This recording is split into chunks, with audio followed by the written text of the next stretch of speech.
கர்த்தருடைய நாமத்துக்கு ஸ்தோத்திரம். கர்த்தர் இந்த நாளிலும் நம்மளோடு கூட பேசுகிற வார்த்தை பார்த்திங்களா, கேளுங்கள் அப்பொழுது உங்களுக்கு கொடுக்கப்படும், தேடுங்கள் அப்பொழுது கண்டடைவீர்கள், தட்டுங்கள் அப்பொழுது உங்களுக்கு திறக்கப்படும்.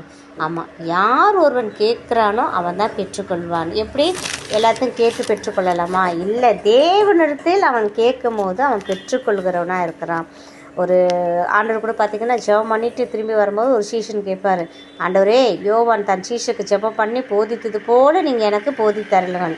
அப்போ என்ன பண்ணுறாங்க, உடனே ஆண்டராக இயேசு சொல்கிறார், நீ ஜெபம் பண்ணும்போது பரமண்டத்துக்கு எங்கள் பிதா உம்முடைய நாமம் பரிசுப்படுவதாக, உம்முடைய ராஜ்யம் வருவதாக, உம்முடைய சித்தம் பரமண்டத்தில் செய்கிறது போல பூமியிலும் செய்யப்படுவதாக அப்படின்னு ஆண்டவர் சொல்கிறார். அப்போது அது மாதிரி கேட்கும் போது தான் நமக்கு கர்த்தருடைய வார்த்தை நமக்கு வெளிப்படும். அவர் எப்படி சொல்லுவார். அது மாத்திரம் இல்லாமல் நம்மளோட கடன்களெல்லாம் ஒருத்தர் மன்னிக்கிறது போல், கடன்னா வெறும் கடன் மாத்திரம் கிடையாது, நம்மளோட தவறுகள், நம்மளுடைய ஏதோ ஒரு காரியங்களை மற்றவங்க நமக்காக நெகோஷியபிளாக எல்லாத்தையும் அவங்க விட்டு கொடுக்கறது போல் நாமளும் என்ன பண்ணணும், அந்த சூழ்நிலை இருக்கிற போது விட்டு கொடுக்கணும். ஆனால் இன்றைக்கி அநேகர் பார்த்திங்கன்னா அந்த மாதிரியான காரியங்களை செய்கிறது இல்லை. ஆண்டவர் எவ்வளோ சொல்லி கொடுக்குறாரு. ஒரு ஸ்நேகிதன் ஒரு பார்த்திங்கன்னா வழிபோக்கோட ஒருத்தர் போகிறான், அவங்ககிட்ட ஒன்றுமே இவங்ககிட்ட இல்லை, தாங்கிட்ட இல்லை. உடனே என்ன சொல்கிறான், ஐயோ என்கிட்ட இல்லையா, ஆனால் அவனுக்கு நான் கொடுக்கணும், ஏன்னா அவன் என்னை நம்பி வரான் கேட்குறான். அப்படின்னும் போது நீங்கள் என்ன பண்ணணும், இன்னொருத்தவங்ககிட்டையும் போய் கேட்டு வாங்கி கொடுக்குறதுல தப்பே இல்லை.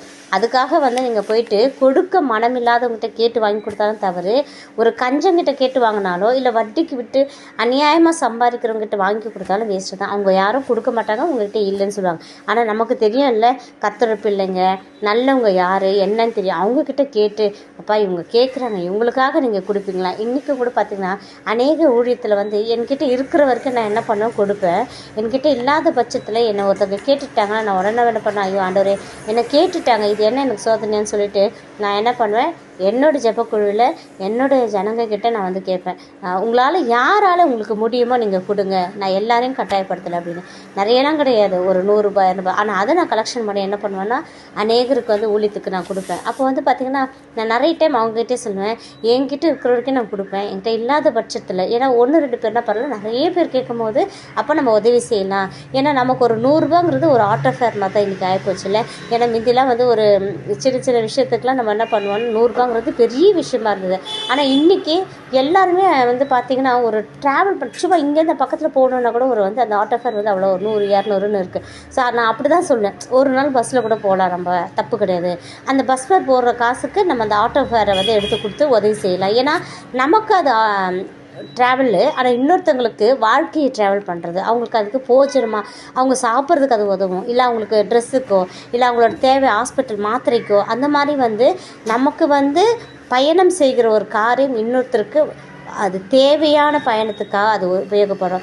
இன்றைக்கும் நீங்களும் நானும் கூட கேளுங்கள் கொடுக்கப்பட சொல்கிறது போல் ஒவ்வொருத்தரும் கேட்கணும். அதுக்காக ஆண்டவர் எனக்கு எதெல்லாம் தேவை, நான் எந்த வேலை வெட்டியும் செய்ய மாட்டேன், நான் சோம்பேறியாக இருப்பேன், நான் பார்த்திங்கன்னா எனக்கு ஈஸியாக ஒருத்தர் கிடைக்கணும். நிறைய பேர் பார்த்திங்கன்னா ஒரு சிலருக்கு கொடுத்துட்டே இருப்பாங்க, யாராவது ஒரு ஹெல்ப் பண்ணுவாங்க. ஸோ அந்த ஹெல்ப் பண்ணுறதை அவங்க என்ன பண்ணுவாங்க, மிஸ்யூஸ் பண்ணிப்பாங்க. சரி நம்ம கேட்டால் நம்மளுக்கு கொடுத்துட்றாங்களே அப்படின்னு. ஆனால் அந்த மாதிரியும் நம்ம செய்யக்கூடாது. நம்மளால் முடியாத பட்சத்தில், இல்லை வியாதி படிக்கல இருக்க, என்னால் வேலைக்கு போக முடியல, எனக்கு இன்றைக்கி என் தேவையை கொடுத்தா நல்லாயிருக்கும், என் பிள்ளைங்களுக்கு படிப்புக்காக வேணும், ஏதோ ஒரு சாப்பாட்டுக்கு வேணும், ஆகாரத்துக்கு வேணும், இல்லை இந்த ட்ரெஸ்ஸு எல்லாம் இந்த நேரத்தில் வேணும், இப்படி தேவைக்கு மட்டும் கேட்குறவங்களுக்காக நம்ம இடத்துல இருக்கிறதையும் கொடுக்கணும். நம்ம இடத்துல இல்லைனாலும் மற்றவங்கள்ட்ட கேட்டும் வாங்கி தரலாம். ஏன்னா கர்த்தர் நம்மளுக்கு எத்தனையோ நாளில் பார்த்திங்களா நம்மளோட கடன்கள்னால் வெறும் காசு பணம் மட்டும் கிடையாது, எத்தனையோ ஒரு காரியங்களை நமக்காக அவர் என்ன பண்ணுறாரு, விட்டு கொடுத்து நமக்கு மன்னித்து நமக்கு அடைக்கிற தேவனாக இருக்காங்க. அப்போ நமக்கு மனுஷங்க எத்தனையோ பேர் உதவி செஞ்சவங்களாக இருக்காங்க. அதே போல் நாமளும் என்ன பண்ணணும், மற்றவங்களுக்காக உதவி செய்யணும். இல்லை உங்களுக்கு உதவியே செஞ்சதில்லை, எனக்கு எல்லாமே இப்படி தான் இருக்கிறாங்க, அதனால தான் நானும் இவ்வளோ கரெக்டாக இருக்கணும்னு நினைக்கிறேன்.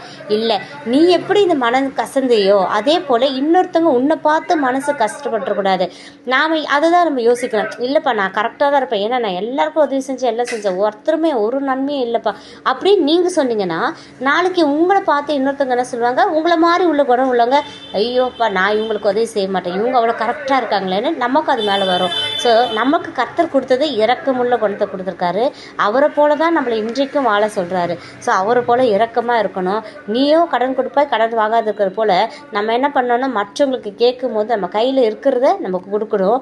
அது திராணிக்கு மீறி நம்மளுக்கு கொடுக்க சொல்லலை அவர். அதே மாதிரி இல்லாதவங்களுக்கு நம்மக்கிட்ட கொடுக்கணுங்கிறது இருக்கும், அவங்க தேவை இருக்கும். ஆனால் நமக்கு தெரியும் இவங்கக்கிட்ட வாங்கி கொடுத்தா அவங்களுக்கு அது கிடைக்கும் அப்படின்னு தெரியும். அப்படி ஒரு ஆப்பர்ச்சுனிட்டி இருக்கும்போது நம்ம இன்னொருத்தவங்கக்கிட்ட கேட்டு வாங்கி கொடுக்குறதுலையும் தப்பே கிடையாது. நான் சொல்கிறது கடனை வாங்கி இன்னொருத்தவங்களுக்கு நீங்கள் சாட்சி கையெழுத்து போட்டு அப்படி சொல்லலை.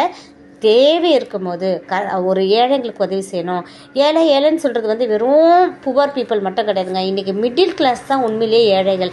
ஏழைகளுக்கு கூட அநேகர் இறக்கப்பட்டு கொடுத்துட்றாங்க. பணக்காரங்களுக்கு பிரச்சனை இல்லை, அவங்களுக்கு எப்படியாவது கௌரவத்துக்குலாம் லோன் கிடச்சி ஏதோ ஒன்று வாங்கிடுறாங்க. அந்த மிடில் கிளாஸாக இருக்காங்களா அவங்க தான் உண்மையிலேயே தரித்திரமான ஏழைகள்.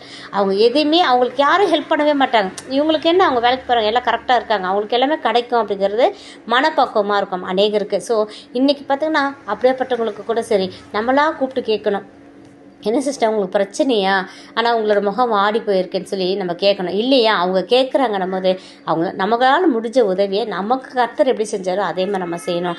இன்றைக்கும் கூட தேவன் பார்த்திங்கன்னா நம்ம தகப்பன் நம்ம இடத்துல அப்பத்தை கேட்டால் அவர் என்ன பண்ணுவார், நமக்கு கல்லை கொடுப்பாரா, கொடுக்கவே மாட்டார்ல. அப்பேற்பட்ட தகப்பன் தானே நம்மளோட தகப்பன். அப்போ இயேசு கிறிஸ்து நம்மளுக்கு என்ன சொல்லி கொடுத்துருக்காரு, அவர்கிட்ட நம்ம ஒரு அப்பத்தை கேட்டால் அவர் கல்லே கொடுக்க மாட்டார்.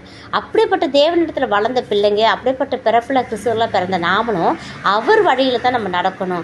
நம்ம இடத்துல யாராவது இதை கேட்டாங்கன்னா அவங்கள நம்ம தூஷிக்காதபடி, அவங்கள ஏளனமாக பேசாதபடி, ஒதுக்காதபடி செய்யணும்.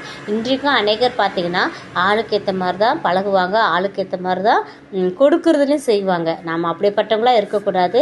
கர்த்தர் சொல்கிறாரு, நீ கேளு பார்த்து, அதே மாதிரி யார் எடுத்து எப்படி கேட்கணுன்றதை கேட்கணும். கரெக்டாக கேட்டு அநியாயக்காரங்கிட்ட வாங்கி நீங்கள் கொடுத்தீங்கன்னா அது சாபக்கேடு தான், அது பண சாபம் தான். அது ஒன்றுத்துலேயும் பிரயோஜனம் இல்லை. நியாயமாக ஒருத்தங்க இருப்பாங்க, அவங்க கிட்டே ஒரு 200 தான் இருக்கும்.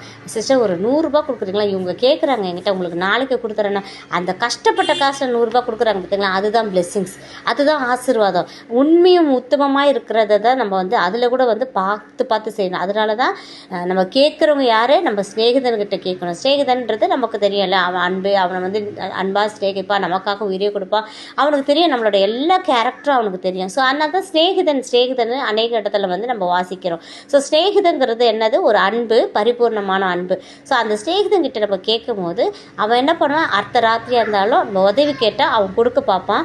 கொடுக்கலனாலும் பக்கத்தில் இருக்கிற மனைவிக்கிட்டயோ கணவன்கிட்டயோ இல்லை யாரும் ஒருத்தர்கிட்ட என்ன பண்ணுவாங்க, கேட்டாவது கடன் கொடுத்தாது, கேட்டாவது வாங்கி தருவாங்க.